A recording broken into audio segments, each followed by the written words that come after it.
السلام عليكم ورحمة الله وبركاته داوداش qiimaha badan waa salaamantiin meel kastoo dunida daafeeda ka joogtaan kusoo dhawaada barnaamijkeena cusub oo la magac baxay taxanaha caafimaadka sidoo kale daawadayaasha qiimaha badan barnaamijkan channelkeena wuxuu ka bixi doonaa toddobaadka laba jeer ilaa saddex jeer waxaan ugu hadli doonaa daawadayaasha qiimaha badan inta badan arrimo muhiim inooga ah caafimaadkeena oo aadna ka faa'iidi doontaan insha Allah waxaan kusoo qaadan doonaa qodobo kooban sidoo kale maadaama inta badan channelkeena ku xiran dhalinyaro waxaan rabnaa inaan uga faa'iideyno wax walba oo anaga aan isleenahay asxaabtu way ka faa'iidi karaan insha Allah barnaamijkan waad ka heli doontaan daawadayaasha qiimaha badan intaan gudu gelin barnaamijkeena marka hore ku soo dhawaada channelkeena fadlan hadday tahay markii kugu horeysa aad soo booqato channelkeena fadlan subscribe noo saar like saar muuqaalkan waayo dad badan ay gaarayaan aragtadaana comment noogu reeb qodobka koowaad daawadayaasha qiimaha badan barnaamijkan ku soo qaadan doona wuxuu noqonayaa koow waxyaabaha ugu badan ee neerfaha iyo wadnaha xanuunka keena waxaa ka mid ah in qofka marka uu hurdada ka kaco hore ka istaago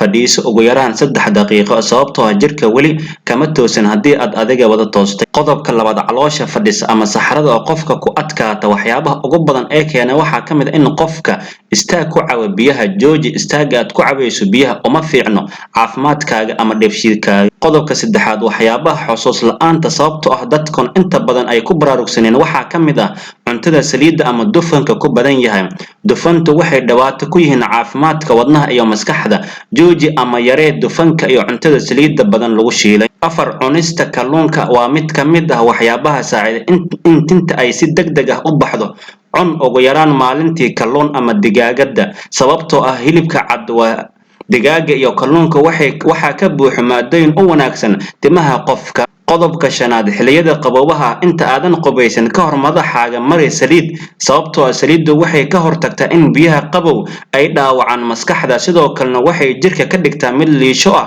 oo aan u baahnayn in aad marsato kareemada jirka qodobkeena lixaad daawadayaasha qiimaha badan wuxuu noqonaa dadka qaar inay dhaqsi calool uga soo baxdo way adag tahay halka dadka qaar si fudud caloosha uga soo baxdo sababtoo ah xuubka hoose caloosha ayaa lagu kala duwan yahay dadka qaar maqaarka calooshoodu uu adag yahay halka dadka qaarna uu jilcan yahay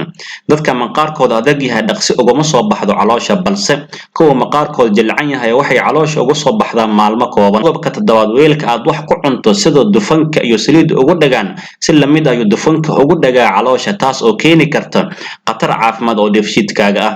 haddii digsiga ooma ama caro lagu fujiyo saliidda calooshana xeerta waxaa loogu ilaaliyaa liin dhanaan cun xabad liin dhanaan ah marka aad cunto wax dufan saliid ama suugada ku badan tahay liin dhanaantu waxay la dagaalantaa dufanta qodobkeena sideedaad waxyaabaha wareerka keena waxa ugu horeeya inaad cabto biyo qubayska ka hor iyo kadib inaad ku qubaysato biyo diiran iyo in suuliga aad ku qubaysanayso yahay mid lahayn hawo meel ay ka soo gasho 30 daqiiqo qubayska kadib cab biyo qodobkeena kale daawadayaasha qiimaha badan wuxuu noqonayaa ha raacin gaari ama bajaaj adigoo ay kaadi ku hayso jugta bajaajta ama gaariga uma wanaagsan keliyahaaga sababtoo keliyuhu marka qofka kaadi hayso si fudud ay u dhaawacmi karaan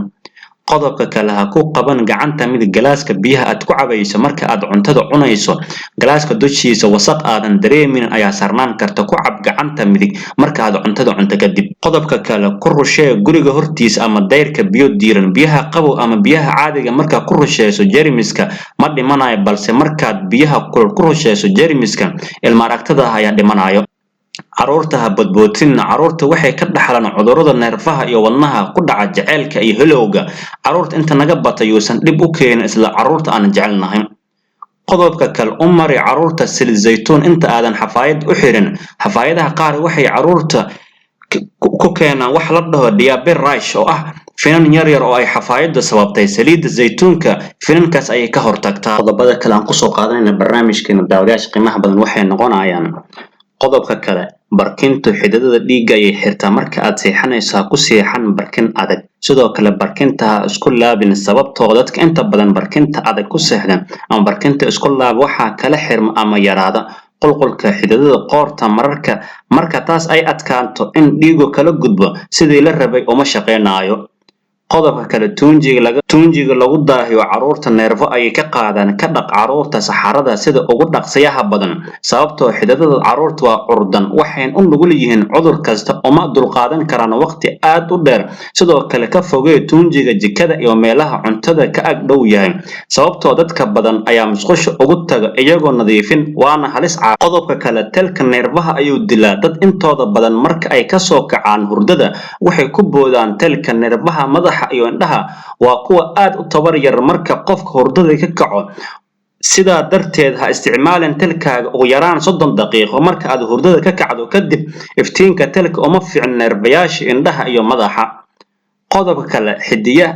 cidiyaha jeermiska ay u gudbiyaan uurku jirta haddii aad qof dhabarka ama meel uusan gaari karin uu ku dhah iga xog ha isticmaalin cidiyahaaga badalkeeda raadi qorayar qofka jirkiisa aan u dhibin xogna u sababtoo ah jeermiska ayaad xogaysaa kaasoo raaci karta si tartiib ah ugu gudbi karto dheefshiidkaaga marka aad cuntada cunayso qodobka kale gariirka maskaxda ayuu saameyn xun ku reebaa dadka saarta taleefanada gariirka waxay inta badan